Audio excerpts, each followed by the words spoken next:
काउंको मिलन देखिले बोली गाँवर दुई युवकों प्रतीकात्मक शव सत्कार पात्रगुड़ा गाँव में पहुंचले जयपुर समन्वित शिशु विकास अधिकारी और तांको टीम अंधविश्वास शिकार होई एमिति अजथारे खर्चांत नहेबा ग्रामवासी को सचेतन कले। 3 दिन तले जयपुर ब्लॉक रंडापाली पंचायतर पात्रपुट गाँवर मीना जानी और धबलू जानी काउ मिलन देखी तेणु गाँ को अशुभ हेबो बोली आशंका करी गाँव में जणाइथिले। परे सेमानकर दुर्घटना मृत्यु होता गाँव में प्रचार करा सहित से प्रतीकात्मक भाव शव सत्कार कर दुई युवक गाँव को फेरी एने न्यूज 7 रे गतकाली खबर प्रसारित होता। से काउ मिलन देखते तेणु यहाँ गोटे मिथ्या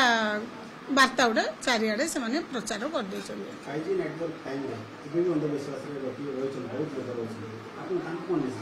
नहीं तांकु आमे से कहबू जे ए सब परंपरा ना रे जो अंधविश्वास जाक रही से जो परंपरा ना रे अंधविश्वास जाक को से माने बुझिकी केमते ताकू दूर करिवे आ जोगोपयोगी हेकि से माने केमते चलिवे से विषय रे आमे से मानको मेसेज दे।